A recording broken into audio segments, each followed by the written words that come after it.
तुम लोगों ने मेरी बात नहीं सुनी। आज सब इसी दस्तरखान पर बैठेंगे। चलो जल्दी, मुझे मजीद तंग मत करो। अम्मी, नहीं खाऊंगा चाहे कितनी भूख हो, चाहे मेरा बेटा ही क्यों ना हो। जो आदमी मेरा काम खराब करे उसके साथ मैं एक ही मेज पर नहीं बैठूंगा। आप क्या समझती हैं? हम एक साथ खाना खाएंगे और जो कुछ इसने मेरे साथ किया मैं सब भूल जाऊंगा। मैं आपके पीछे कोई खेल नहीं खेल रहा बाबा। आपने जो सिखाया है बिल्कुल वैसा ही कर रहा हूँ। आप ही कहते थे ना, अगर अच्छी पेशकश दो और सामने वाली कंपनी को अच्छी तरह पहचानो तो कोई टेंडर ऐसा नहीं जो ना मिले। मैंने ऐसा ही किया बाबा। पेशकश तो हमारी भी बहुत अच्छी थी, मगर तुमने अंदर से मालूमात हासिल की, तुमने नुकसान पर काम उठाया और हमें ऑफर से बाहर कर दिया। एक मिनट। मैं तुम्हारी तरह पीठ पीछे चाले नहीं चलता मोहम्मद साहब। हमने ईमानदारी से पेशकश दी और उनसे काम ले लिया, बस इतनी सी बात है। नहीं, मैं समझ नहीं पा रही कि तुम लोग इसे इतना क्यों बढ़ा रहे हो। आखिर वो पैसा भी तो इसी खानदान में आएगा ना। नायला, मसला पैसे का नहीं है। इसने मेरा काम छीन लिया है। मसला मेरे वकार का है। बिल्कुल, आपके लिए हमेशा सबसे अहम वकार ही रहा है ना बाबा। खानदान के बेटे क्या सोचते हैं, क्या महसूस करते हैं, इससे आपको कोई परवाह नहीं। आपको बस अपना वकार अजीज है। आप मेरे सबसे बड़े दुश्मन और उस आदमी के साथ जो मेरे खिलाफ घटिया खेल खेलता है, उसी वकार की खातिर हाथ मिला रहे हैं। बताइए क्या मैं गलत कह रहा हूँ बाबा? ये कैसी बात कर रहे हो तुम? मेरी बेटी के बारे में ऐसी बातें कैसे कह सकते हो? ठीक कहा, तमीज से बात करो तो बेहतर है। वरना क्या करोगे तुम? फिर से जाल बिछाओगे? कोई नई चाल चलोगे? क्या करोगे? सब जानना चाहते हैं। अब कौन सा खेल खेलोगे बताओ सबके सामने। मैं तुमसे फिर कह रहा हूँ तमीज से बात करो। और मैं कह रहा हूँ नहीं करूंगा तो बस क्या कर करो। लोगे? आज यहाँ मौजूद हर शख्स ने इस मेज पर बैठकर खाना नहीं खाया तो मैं तुम में से किसी को माफ नहीं करूंगी। दादीजान, अम्मी आप ठीक तो है ना? लगता है अम्मी की तबीयत खराब हो रही है। छोड़ो।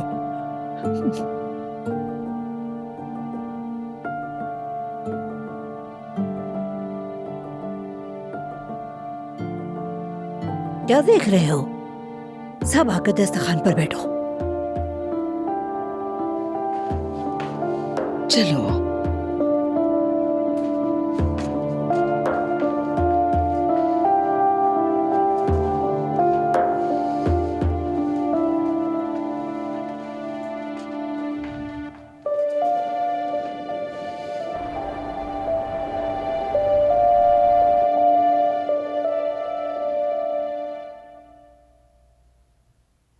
अल्लाह के लिए आयशा मेरी मदद करो।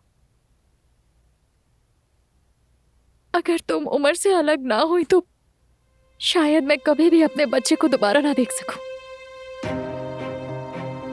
आयशा, मैंने बरसों मौत का गम झेला है और अब इतने सालों बाद जब शायद अपने औलाद से मिलने का मौका मिला, मुझे दोबारा वही दर्द मत दो।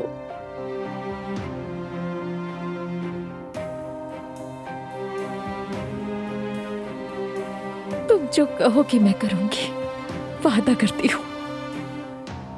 बस मुझे अपने बच्चे तक पहुंचने में मदद करो, अल्लाह के लिए।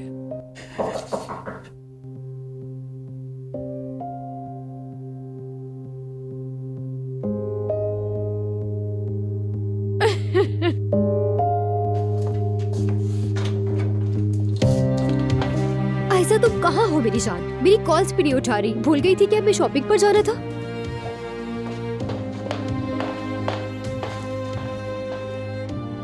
आयशा, ये यहाँ क्या कर रही है? अब तुम यहाँ किस मुंह से आई हो? क्या चाहिए तुम्हें? बस यास्मीन, रहने दो, बात करने आई है ये।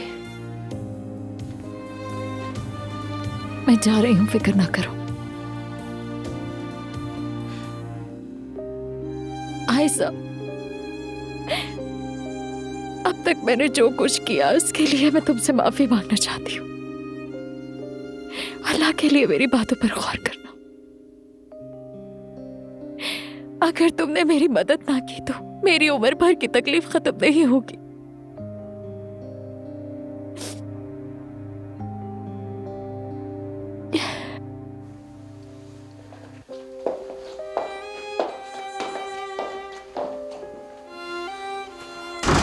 अब क्या चाहती है ये तुमसे? हाँ,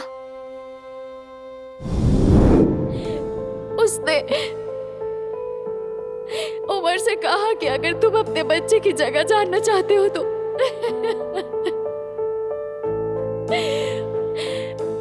आयशा से दूर होना पड़ेगा तुम्हें उमर।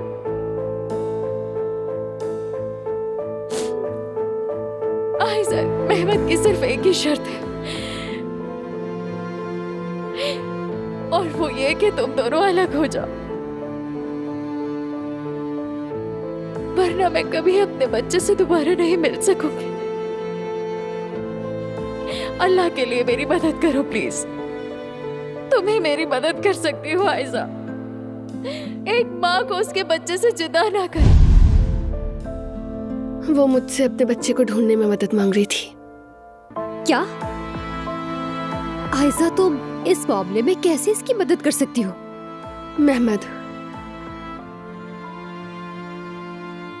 अगर मैं और उमर अलग हो जाए तो वो एलिफ और उमर के बच्चे की जगह बता देगा।